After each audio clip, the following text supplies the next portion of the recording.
Ya comienza Mujeres en Movimiento por Sama TV, el canal de la Universidad Nacional de San Juan.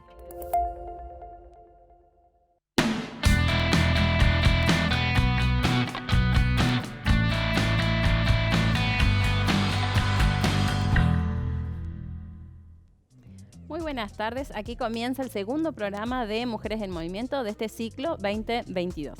En el día de hoy vamos a hablar sobre los derechos humanos de ayer y de hoy, y vamos a contar un poco, entendemos que es importante mostrar diferentes visiones sobre qué significó la etapa de la dictadura, por lo menos de 1976, para la Argentina, en diferentes aspectos, porque las mujeres tenemos mucho de qué hablar y mucho de qué compartir. Y para eso hemos convocado a 3 invitadas. Hoy en una versión distinta, tenemos 2 invitadas en piso y tenemos una tercera invitada conectada a través de la pantalla. Ella nos acompaña desde Mendoza. Paso a presentarla, ya van a ver. Teresita Castrillejo, ella es una docente universitaria. Bienvenida, Teresita.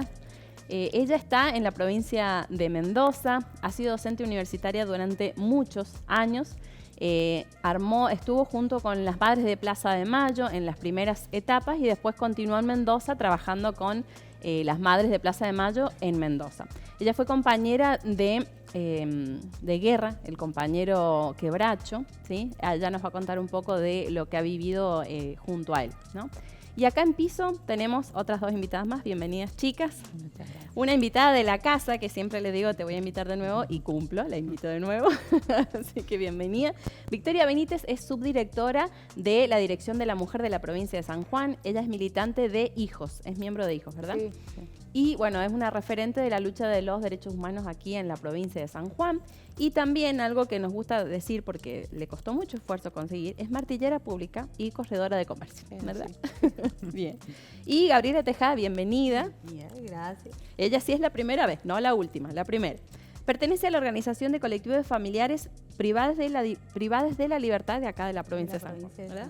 Bien, bueno, bienvenida. Espero que disfrutemos mucho este programa. Para ponernos un poco en sintonía, queríamos pasar unas placas para arrancar de lleno con el tema, y compartir un poco con la audiencia, ¿sí? Bueno, las Fuerzas Armadas, estas fotos son muy icónicas, son muy famosas, ¿no? Conocidas en esa época. Jorge Rafael Videla, Emilio Macera, Agosti, derrocaron al gobierno constitucional de María Estela Martínez de Perón, dando inicio a uno de los más atroces etapas de la historia de nuestro país. Vamos a la próxima placa. Las Fuerzas Armadas, Argentina estaba conmovida por grandes puebladas que venían desde fines de los 60, que resquebrajaron la dictadura de aquel entonces, fortalecieron la recuperación de cuerpos de delegados, comisiones internas y sindicatos por el clasismo revolucionario. Había una gran organización de clases, ¿no? Vamos a la otra placa. Referentes hay muchísimos. Frente al imperialismo yanqui, ¿qué es lo que pasaba en ese momento, ¿no? Entendemos importante destacar también. Había surgido una nueva superpotencia que en ese momento era la Unión Soviética, donde, a pesar de su nombre y la referencia que tiene, desde 1956 había enterrado las banderas de Lenin, que era uno de los dirigentes, y el proletariado para restaurar el capitalismo. Entonces empezó un nuevo camino. Como denunciaron diferentes líderes, por ejemplo, uno nuestro que era René Salamanca. Él fue uno de los que denunció este carácter, digamos, de quienes integraban el bloque armado que ayudaron a la dictadura aquí en Argentina. Y bueno, en esta placa tratamos de sintetizar, es muy difícil poder sintetizar qué fue lo que pasó, qué es lo que significó. Pero bueno, un punteo general, ¿no? Más de 7 años, casi 8 años asignados por constante violación a todos los derechos humanos, crímenes de lesa humanidad, terrorismo de Estado, más de 30.000 detenidos desaparecidos, centenares de secuestrados, privados de la libertad de forma ilegítima, torturas, centros clandestinos de detención, clandestinos por supuesto, niños recién nacidos, apropiados y exilios forzados fuera del país. ¿Sí? No sé si queda otra placa, creo que esta era la última. Bueno, respecto a este tema, ¿por qué las convocamos a ellas, ¿no? Es un tema fuerte, entendemos que es un tema fuerte, pero estamos dispuestos a hablarlo, a decirlo y es necesario ponerlo en palabra. Entonces, bueno, La consigna sería, ¿por qué nosotros los convocamos a ustedes? Porque me parece muy importante que ustedes tres puedan compartir con la audiencia por qué en sus vidas la lucha por los derechos humanos es bandera. Bien. ¿Quién quiere empezar? A ver. Teresita, que estás allá, a ver. Sí, puedo empezar, ¿cómo no? Genial, genial. Bueno, yo soy esposa de un secuestrado, desaparecido. Se llama Manuel Alberto Guerra. La mayoría le dice Quebracho, pero yo me refiero a él como el negro, o sea, para mí es el negro. Así que cuando hable voy a decirlo así. Bueno, yo viví en Buenos Aires un tiempo antes, me fui a Mendoza a fines del 72 a vivir a Buenos Aires, y en el 74 lo conocí al negro. Ambos éramos militantes del Partido Comunista Revolucionario, y a él lo habían convocado desde Córdoba, justamente porque tuvo una experiencia fundamental en ayudar como joven, muy joven. Participó del Cordobazo y se unió a las filas de René Salamanca. Aún recuerdo que alguna vez que lo fuimos a ver a René, él tenía la idea que el negro se tenía que quedar para hacerse cargo de la comisión juvenil del ESMATA. Pero había una tarea más importante que cumplir, y es que nuestro partido no tenía juventud. Hasta ese momento no tenía digamos, no, al romper con el Partido Comunista en momentos clave, ¿no? No rompió en cualquier momento, rompió porque fue invadida Checoslovaquia. Ya el Che veía algunas cosas de la transformación, y bueno, y también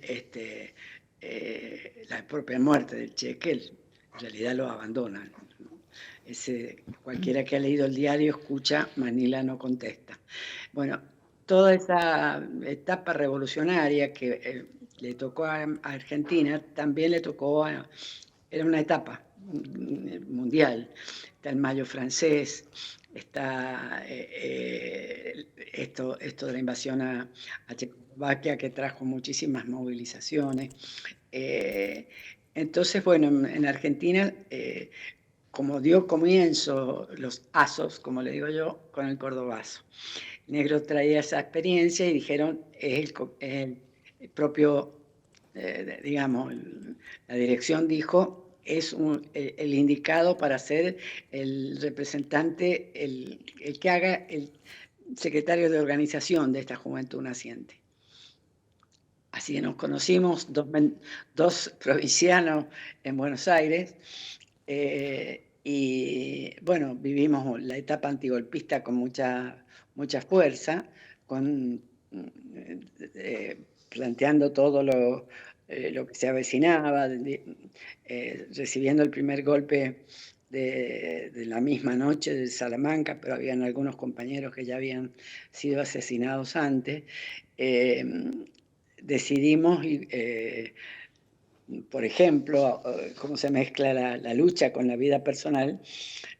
Tuvimos en duda tener un hijo por la etapa, y sin embargo, digamos que yo era la que más dudaba, y él me convenció, y gracias a eso tenemos un hijo en común, que es Facundo, que también estuvo en hijos acá en Mendoza.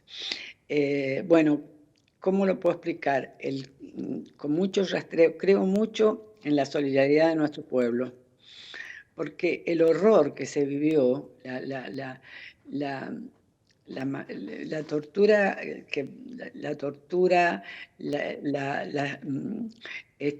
los nacimientos en cautiverio, los vuelos de la muerte, etc. Yo creo que fueron tan fuertes porque necesitaban apagar ese auge revolucionario que había en la Argentina. Y no, como digo, no solo en la Argentina, pero que en la Argentina se expresaba con mucha fuerza. Yo, el negro sale, 1 de noviembre del 77, de casa, en capital, como digo, en un centro, en Capital Federal, de un departamento, y bueno, no sé nada de él, más, punto, no tenía ningún dato. Ahí comienza la labor cuento la mía, esto se puede contar por millones, o por miles por lo menos, por miles que lo han vivido igual. Empecé como a ser investigadora yo misma, tratando de ir a las casas de los que yo calculaba que podían, algún amigo, gente que él había, que había conocido. Y tuve experiencias muy, muy buenas, porque, por ejemplo, el vecino de al lado, que realmente ni nos conocíamos, en ese momento yo logré que se llegara a un juicio común, digamos, no estaban todavía los juicios por lesa humanidad, pero llegué en búsqueda de paradero. Y en ese juicio de búsqueda de paradero fue este vecino y declaró que en ese momento declarar, ¿no? Ponernos ahí en la idea de en ese momento declarar. Que habían entrado a mi casa, habían hecho un allanamiento y que le habían hecho firmar algo que no conocía. O sea, valoro eso, valoro la cantidad de gente que apoyó. Y gracias también a ese apoyo pude lograr conocer en dónde estuvo detenido. En 1979, en septiembre, yo ya había vuelto a Mendoza. Volví en abril del 79. Porque realmente temía por mi hijo, ¿no? Es decir, teníamos que tener cuidados muy inmensos. Por ejemplo, yo para ir a la Plaza de Mayo entregaba a Facundo a una compañera que no sabía dónde lo llevaba, porque si a mí me pasaba algo y yo hablaba, el niño estaba protegido. Ese clima era, ¿no? Ese clima. La cuestión es que logró un gran activista por los derechos humanos que conocí, fue mi abogado en un tiempo, fue nuestro abogado en un tiempo, Fermín Miñones, Emilio Fermín Miñones, que tenía muchas relaciones políticas, logró traer la Comisión Interamericana de Derechos Humanos. Esa fue una de las primeras, porque el debate del momento que existía es si eran excesos o si era sistemático. Ese era el debate. Entonces había una gran cantidad de organismos que planteaban que eran excesos. Entonces, en las solicitadas que sacaban decían, bueno, señor presidente, le pedimos que cuide. O sea, parecía que había que extinguir a un sector malo. Y en cambio Miñones y otra cantidad de gente que fueron las que fundaron el CELS en su momento, muy cercanos a la iglesia en general, planteaban que era sistemático. Y por eso cuando vino la OEA en el septiembre del 79, se vio por primera vez las colas de los familiares que íbamos a llevar papeles de detenidos, desaparecidos, etc. Era por Avenida de Mayo. Fue justo cuando coincidió con que Maradona ganara por primera vez el Mundial Juvenil. Entonces nos llenaron la Plaza de Mayo de gente que no la plaza, la avenida, perdón. La Avenida de Mayo, que estábamos en cola, con gente que habían traído y nos insultaban, etc. Bueno, allí una mamá de un preso en Rawson me dice, Teresita, ¿vos no has ido a las cárceles? Y yo no había ido a las cárceles porque desde mi mirada política sabía que aunque estuviera en esa cárcel no me lo iban a decir porque había un tema político, no era de uno u otro, lo decidían ellos en ese momento, digamos. Y ella me dice, bueno, cuando yo vaya a ver a mi hijo, su hijo estaba en Rawson, le dieron 8 años, Rafael Gigli, también compañero nuestro. Y ella anotó en un papelito, Manuel Guerra. Y yo digo que la vida supera la ficción. Fue un día a ver a su hijo y ahí en donde se juntaban, yo no he ido nunca, así que no conozco, pero se ve que había un lugar donde se juntaban los familiares antes de entrar a visitar a sus presos. Eh, Uno de los viajes se había suicidado un preso de apellido Guerra. Entonces la señora amorosa, ingenua y amorosa, pero es la que me conectó, dijo, ¿se llamaba Manuel? Y otra le contestó, no, se llamaba Luis. Entonces dice, ay, porque yo conozco a Manuel y a la esposa de un Manuel. Entonces sale una señora también muy activa en derechos humanos del grupo de Miñones, esposa de uno de los que también buscaba Westerkamp, que creo que había sido premio Nobel de Física. Bueno, eran una cantidad de personajes que se habían juntado allí, muy importantes, y me habla después y me dice, mira, Teresita, hay una señora que ha visto algo. Y relato siempre lo de los Westerkamp porque es un canto a la esperanza, porque en medio de este horror, si uno no se da cuenta de lo que de la profunda solidaridad es que están en las entrañas del pueblo, la verdad que es te encerrás en un callejón sin salida, ¿no? Desesperanzador, claro, totalmente. Claro, totalmente, porque vos decís estoy sola y yo siempre digo nunca estuve sola, nunca pude hacer una cosa yo sola, siempre tuve colaboración, ayuda de la manera que se podía, ¿no? Claro, Y en el contexto, ¿no? Vamos, exactamente. bueno, Teresita, vamos a seguir con las chicas. Vamos a aprovechar, Termino nosotros esto, tendríamos que perdóname, termino grabarte. esto nada más. Terminó esto y nada más. Y tenía un hijo esa señora que vio la chapa del auto en que lo secuestraron y la anotó y la mamá lo buscó en la comisaría y le negaron, dijo, acá está mi sobrino. Se lo negaron y bueno, digo, la solidaridad me permitió saber cómo buscar al negro, a mi marido. Vamos a seguir. Igual en el próximo bloque esto tiene que seguir porque sigue teniendo cola y todas esas exploraciones siguen en curso. Pero bueno, Vicky, lo que nos queda, ¿no? Hijos, nietos, esto que decía, bueno, Facundo, vos, en este caso desde hijos, ¿no? Seguir luchando por los derechos humanos. Sí, la verdad, bueno, primero que nada, gracias como siempre Edith por el espacio y después de Teresita, la verdad que tremendo. Con lo que ha estado contando es como estremecedor, la verdad, qué decir después de su relato, ¿no? Bueno, sigo reforzando después de escuchar a Teresita. Primero que nada, también aprovecho y agradezco el equipo de contención de testigos de Mendoza y les compañeros de Mendoza, la verdad, que son geniales, tienen un equipo divino. Por lo menos a mí, en el juicio de mi vieja, yo soy hija de Elvira Orfila Benítez, mi vieja era militante de la Juventud Peronista, después pasó a militar en Montoneros, y bueno, y engrosa la lista de los desaparecidos y las desaparecidas de la Argentina, de la última dictadura cívico-militar clerical. La verdad que me parece que después de escuchar sobre todo a Teresita, sin haberla conocido personalmente, algún día ojalá que podamos, nada, nos atraviesa esta lucha de las madres de Plaza de Mayo, de las abuelas, nos atraviesa el amor.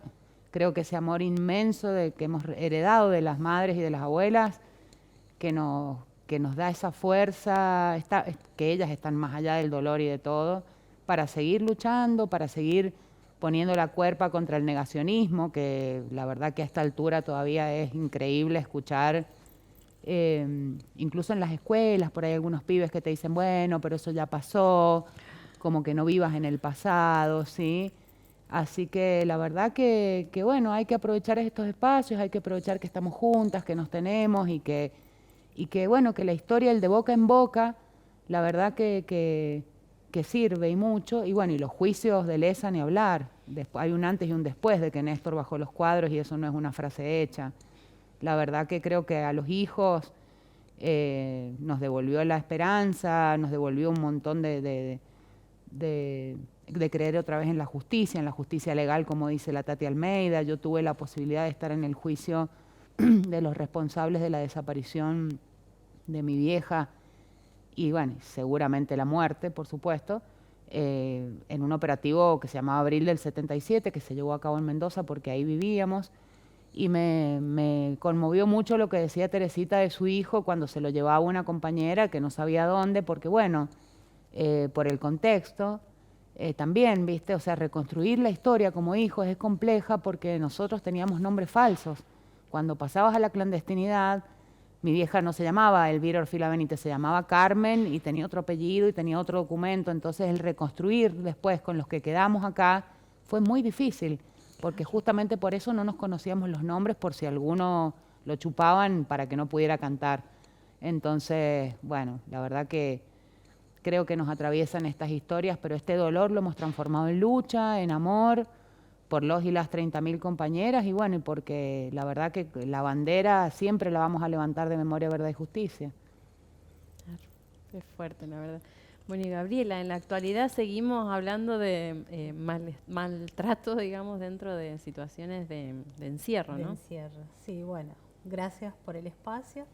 Sí, como familiar de una persona que en la actualidad aún hoy está privada de la libertad, es que a inicios de la pandemia, como familiares vemos aumentada la violación de derechos, la falta de comunicación, el no poder ver a los familiares, el escaso o nulo acceso a la justicia por parte de las personas privadas de la libertad, que nos conformamos como grupo colectivo de familiares y comenzamos a salir a la calle a militar por los derechos humanos de las personas privadas de la libertad, tanto mujeres como hombres y disidencias.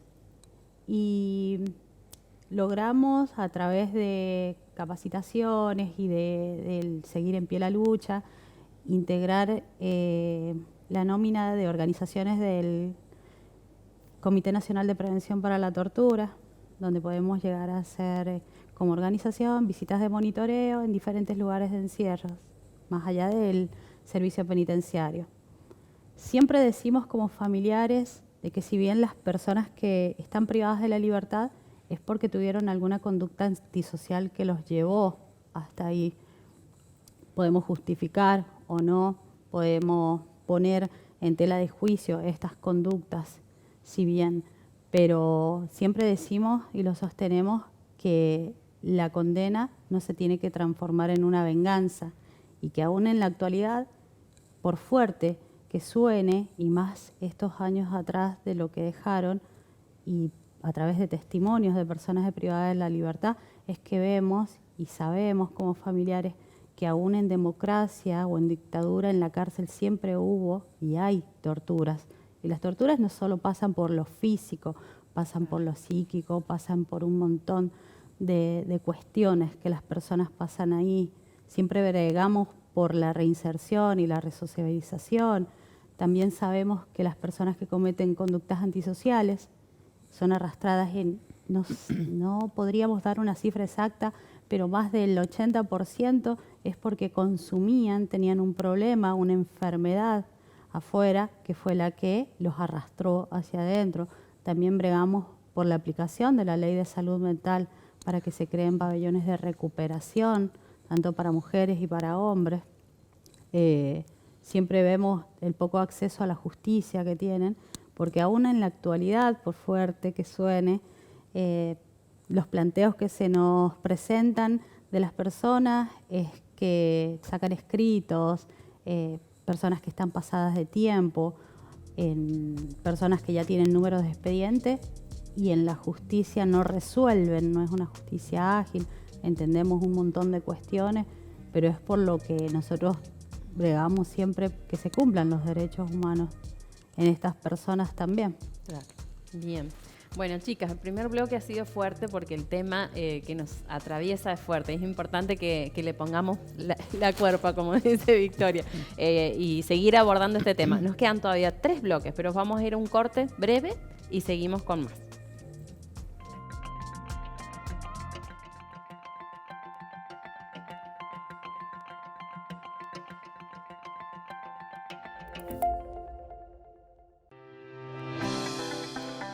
Yo me vacuné.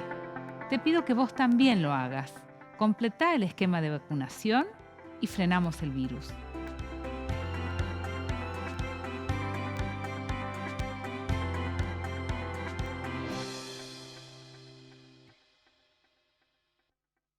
Memoria Tropical. La historia de la música tropical uruguaya a través de sus artistas. Desde los 60 hasta la actualidad, se descubre el género en la voz de sus máximos exponentes. Memoria Tropical. Lunes, miércoles y viernes a las 15:30 horas por Sama, el canal de la Universidad Nacional de San Juan.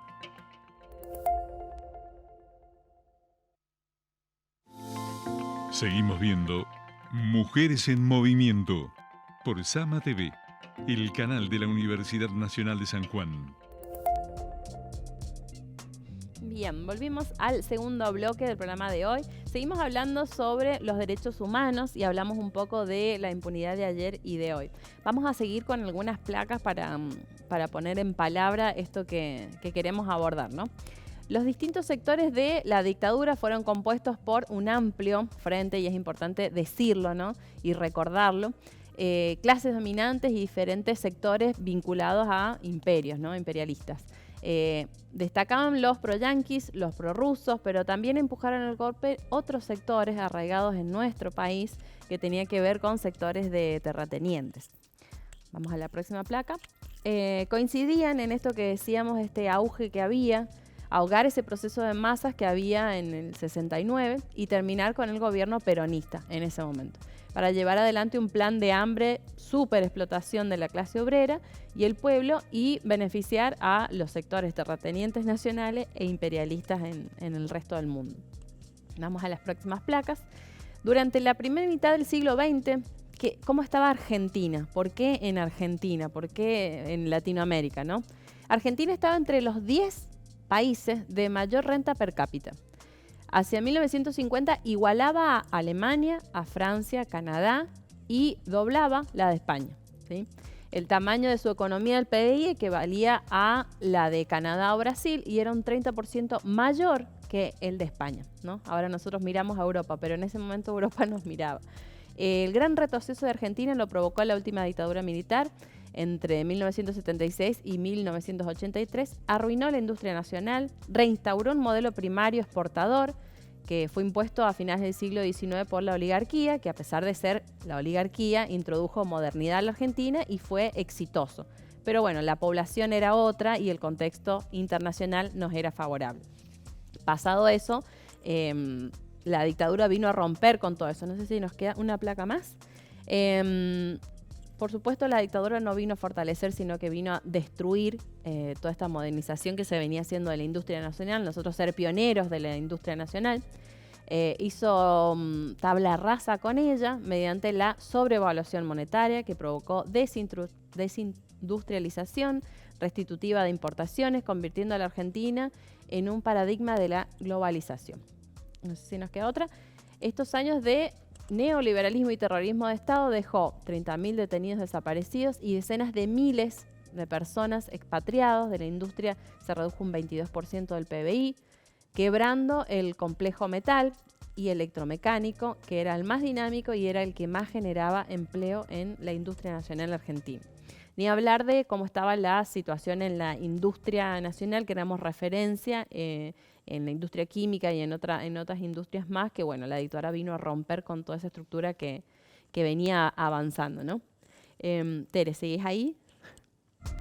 Sí, estoy acá. Bien.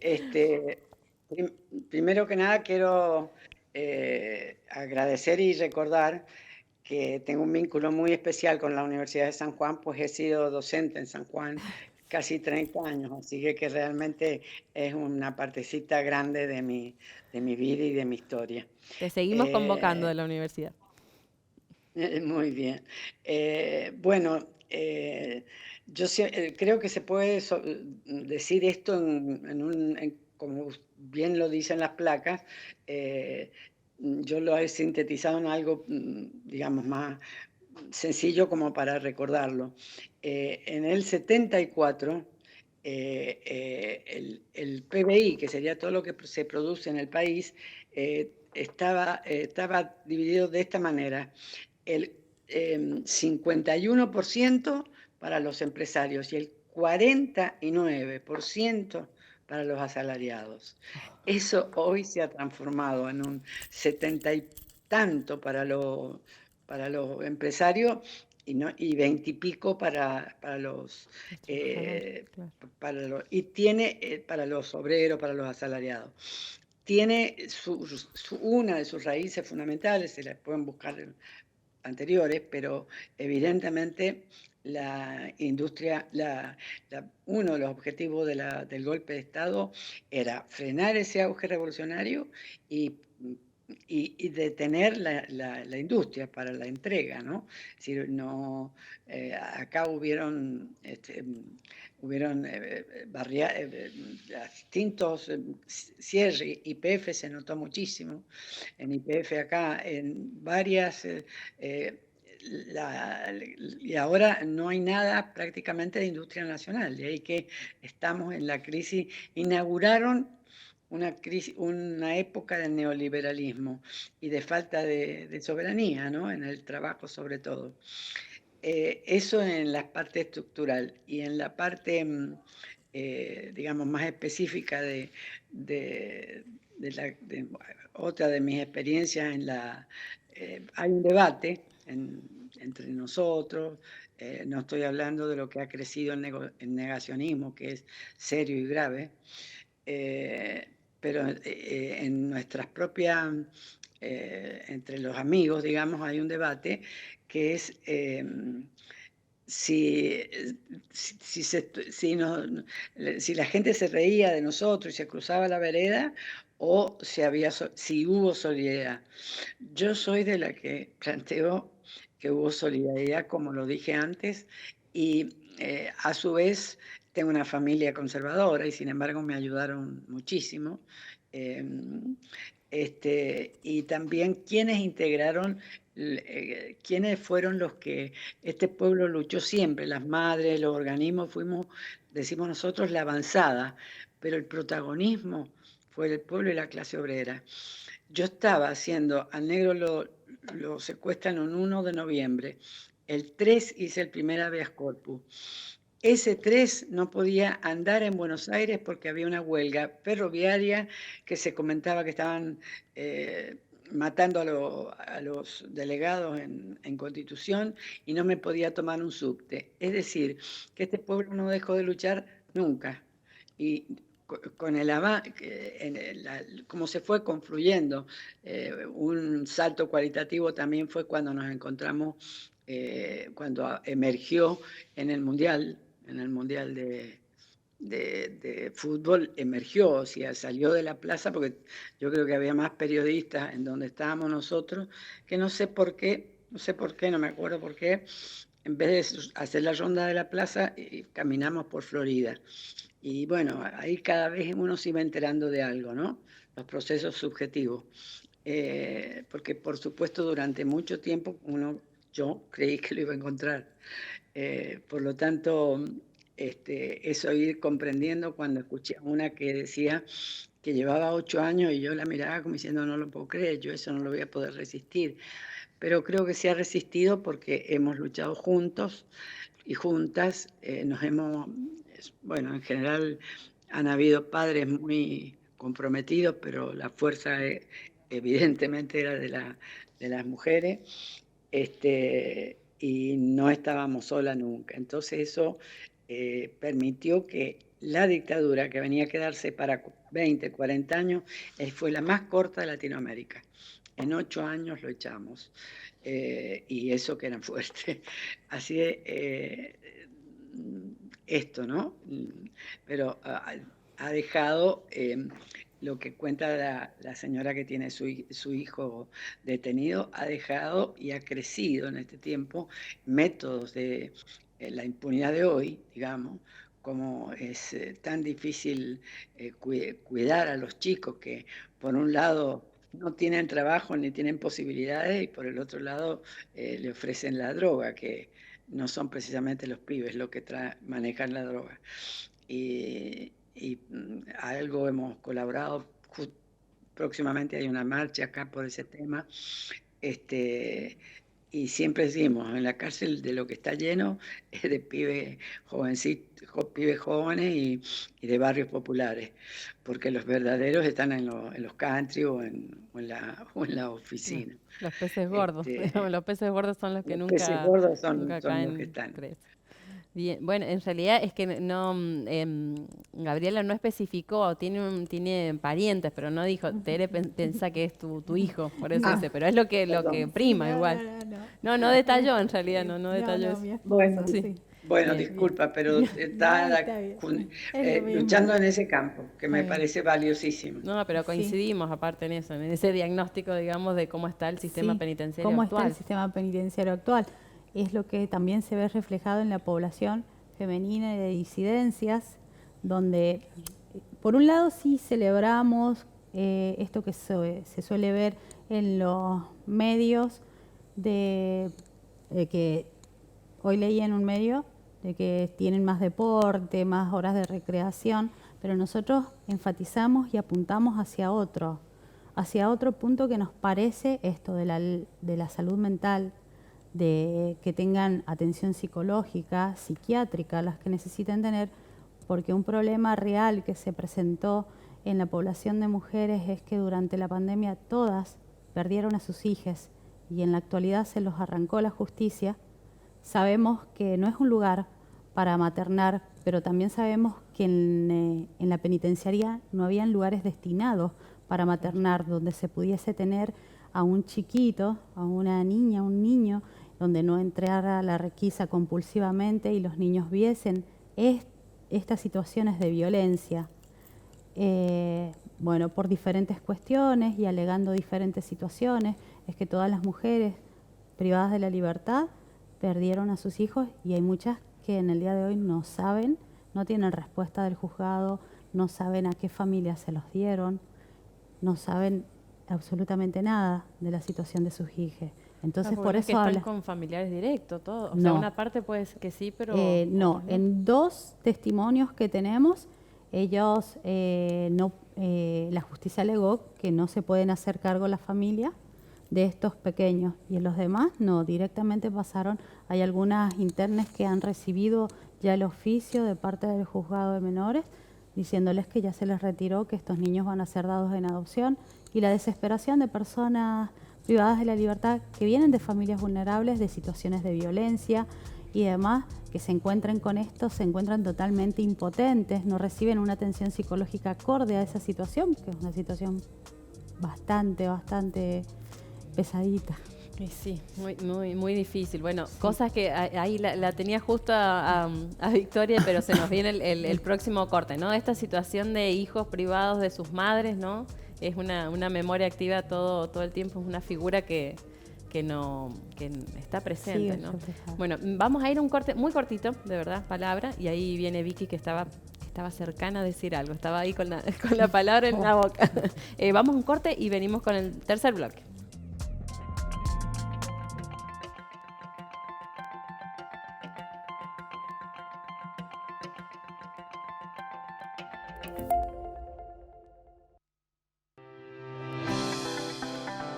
Yo me vacuné. Te pido que vos también lo hagas. Completá tu esquema de vacunación y frenemos el virus.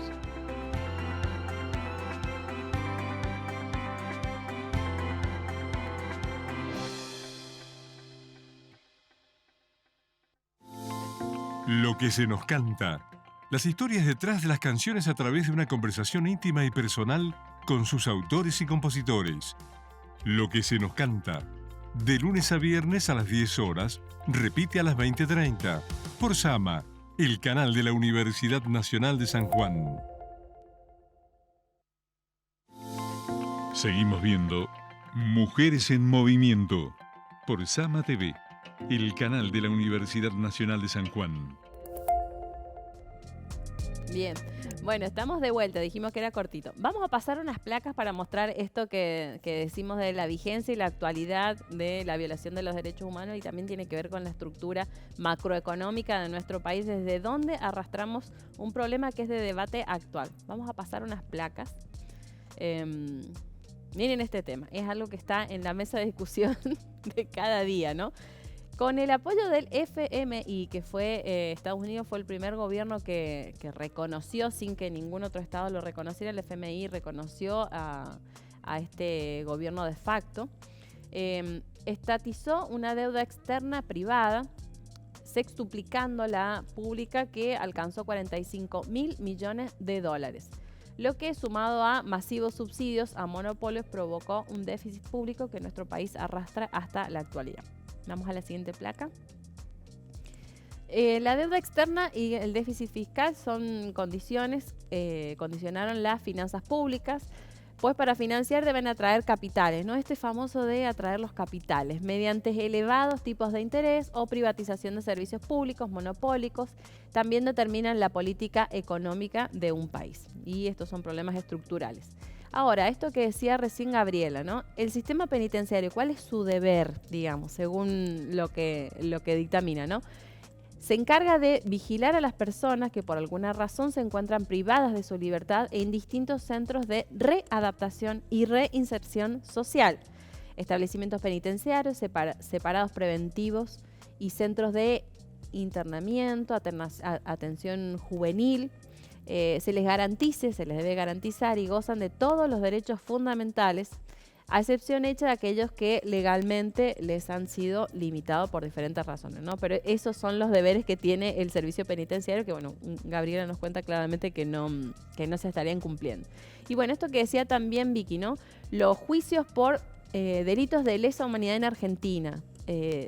¿Cuál es su gran importancia que tiene? Son las causas llevadas a cabo por violaciones a derechos humanos realizados en el marco de un genocidio ocurrido durante la última dictadura cívico-militar en Argentina, como resultado de procesos de la memoria, verdad y justicia.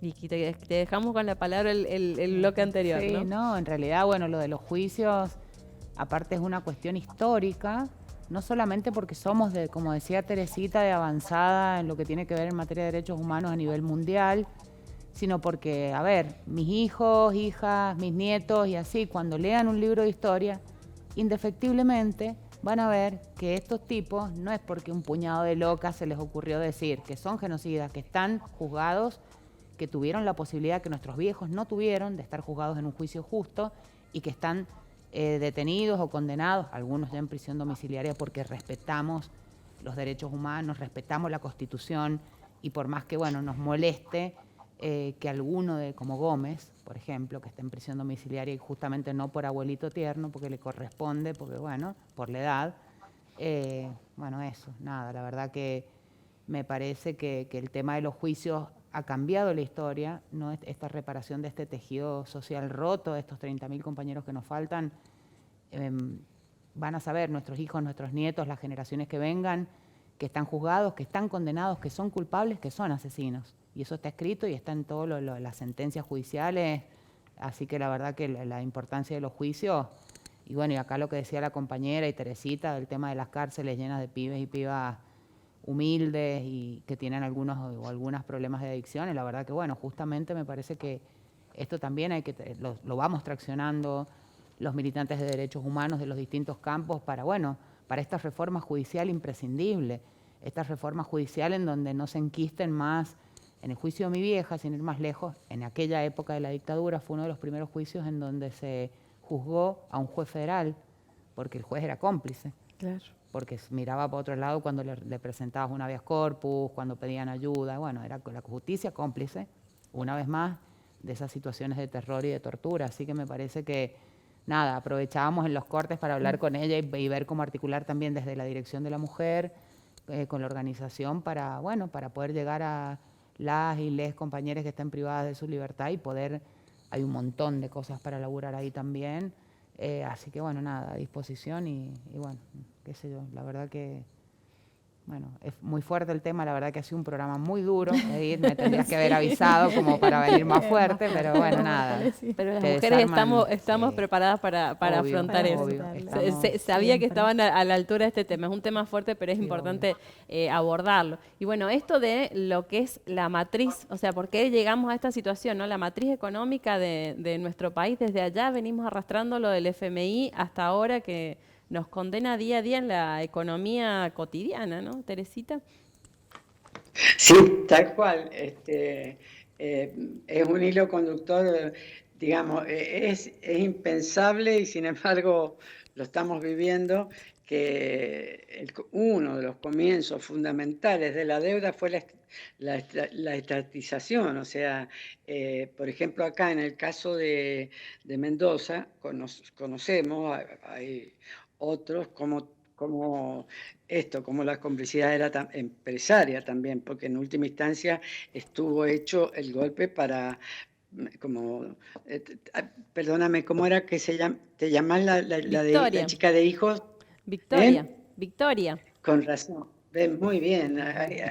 Es coincidente con que muchas pusieron nombres importantes como Victoria en semejante situación. Bueno, digo, cómo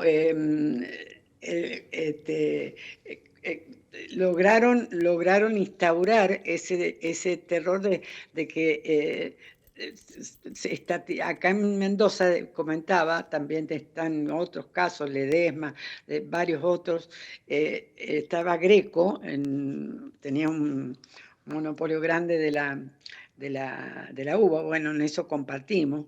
Por ejemplo, existía en el proyecto anterior, en el que lo más avanzado que tuvimos, que es la expresión del peronismo, estaban los entes reguladores, ¿no? Estaba GIOL, y GIOL era estatal y fijaba el precio del vino, porque el pequeño, mediano, le llevaba a GIOL y ya después eso era un límite, porque si no, el gran terrateniente o el gran bodeguero que se la quería comprar y no, porque el otro lleva a GIOL. Ahora todo eso fue destruido, y fue destruido, como dijimos las tres, no es un par de locos lo que lo hicieron con la idea de doblegarnos y de extraer de nosotros todo lo extraíble. Bueno, ahora está en juego el litio, está en juego, bueno, la riqueza de nuestros mares, está en juego, y a uno a veces le da como desesperación, impotencia, ver las riquezas que hay por un lado y la pobreza, la falta de recursos en todos los órdenes, y de acuerdo en que el tema de la salud mental es uno de los más descuidados, porque realmente pareciera gastarse plata en, no sé, en tonteras, y es fundamental para que los seres sigan teniendo la fuerza para poder luchar y para poder estar parados y no anularnos, ¿no? Anulan una juventud, anulan una generación, y tienen una gran ganancia ellos en eso, y ese debate me parece fundamental darlo. Lo mismo Hijos, que nació en una explosión en el 95. Bueno, ya mi hijo ya no está, no milita en Hijos ya hace bastante, pero bueno, recordar, ¿no? Lo que eran para ellos, encontrarse y hablarse de los mismos temas. Hubo una etapa que estaban todos juntos, iban y venían, y tuvieron como necesidad de estar juntos, de llorar juntos, de contarse su historia. Yo llegaba a mi casa y había un campamento, todo echado. Bueno, la etapa del 95, yo creo que van habiendo etapas.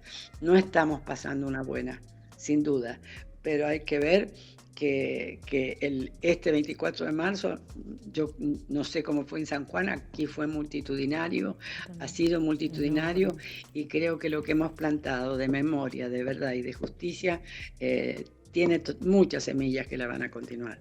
Así que soy muy optimista en eso.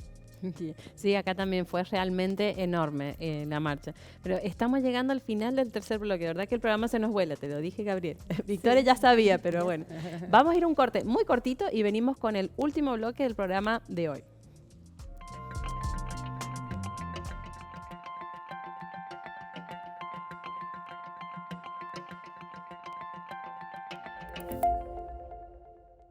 Estudia en la Universidad Nacional de San Juan.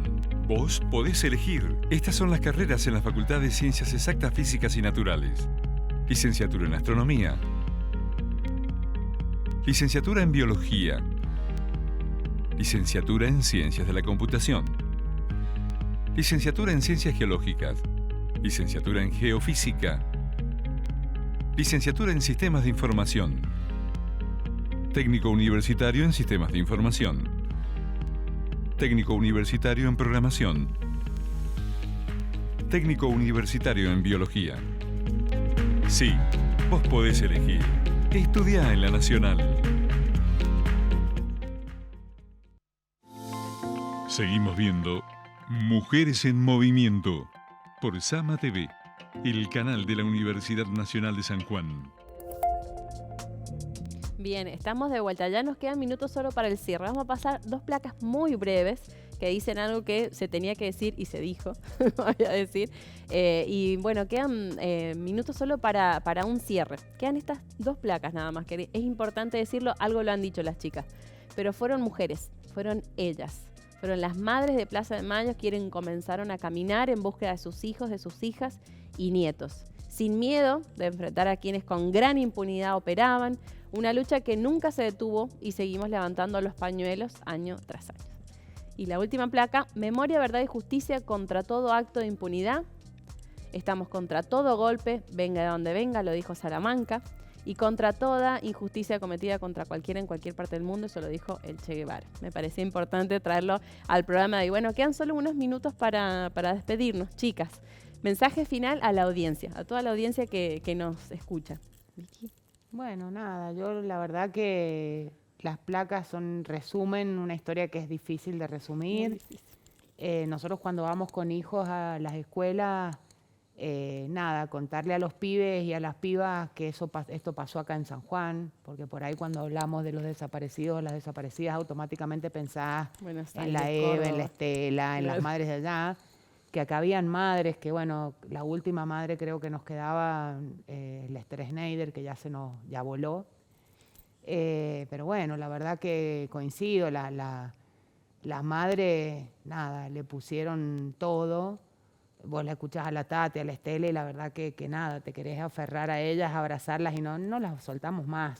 Y la verdad que, como decía la compañera, las semillas después del 24 están no solamente en mis hijas, sino en todas las generaciones que vienen. Creo que estas banderas las vamos a seguir levantando, siempre desde el amor, siempre por la justicia legal. Y bueno, si bien es muy movilizante para mí, porque bueno, a mí me mataron a mi vieja, y yo también creía como la compañera que la iba a encontrar. De hecho, en toda mi infancia y mi adolescencia, a la vez que tocaban el timbre decía, es ella, ya va a volver, ya va a volver. La verdad que esa figura siniestra de la desaparición, solo unos perversos como estos asesinos la pueden disfrutar nada más. Pero bueno, nada, mensaje esperanzador. Creo que somos los y las hijas del amor y vamos a luchar siempre juntas, sobre todo las mujeres. Estos feminismos que muestran a las claras que también es una violación a los derechos humanos la violencia por motivos de género. Nada, que estemos juntas, que seamos solidarias, sororas y vamos por más. Gracias, Víctor. A vos. Gabriela. Y bueno, haciendo referencia a lo que hablaba acá la compañera, nosotros hace años atrás, cuando estaban detenidos algunos de estos nefastos hombres siniestros, también nos opusimos a las fuerzas policiales porque veíamos un trato desigual. A ellos les permitían cosas que al resto de la población no se le permitían: ingreso de alimentos, de visitas, de comunicación. Y también dijimos, pero wow, ellos son asesinos, mataron a muchísimas personas, secuestraron, hicieron muchísimas cosas, y veíamos el amparo de las fuerzas policiales y aún veíamos las sombras de las botas, seguían atravesando hasta la cárcel. Y siempre enarbolamos la bandera desde el colectivo de que queremos una justicia que sea justa, que no sea una venganza, que se promuevan y se garanticen los derechos humanos de las personas privadas de la libertad. Y que entendamos como sociedad de que lo que hoy refleja la cárcel es un reflejo de la sociedad. Si cada vez va aumentando más la población por diferentes delitos, es porque algo como sociedad no estamos haciendo bien, no estamos creando dispositivos que prevengan, dispositivos de prevención. Si hablamos de adicciones en los barrios, en las escuelas, se habla tal vez del consumo, de las consecuencias, pero no hablamos de la prevención, porque la cárcel se termina transformando en un depósito de personas útiles, jóvenes, mujeres, que podrían estar en otra situación, y siempre tratamos de pedir que se bregue por los derechos humanos a través de la reinserción, de la resociabilización y de cuidar y garantizar todos estos espacios y verlos donde las personas se hacen más vulnerables. Así que, bueno. Bueno, muchísimas gracias, Gabriel. Y Teresita, nos quedan los últimos minutos para despedirnos, para cerrar. Para despedirme, yo primero que nada agradecerte enormemente, Edith, y a las compañeras que hayamos podido compartir esto, porque es una muestra más de que esta larga marcha por memoria, verdad y justicia no se ha detenido. Tengo en mi retina cuando quisieron poner el 2x1 y estalló la Argentina. Quiere decir que está muy profundo incorporado esta lucha por los derechos humanos de ayer y de hoy.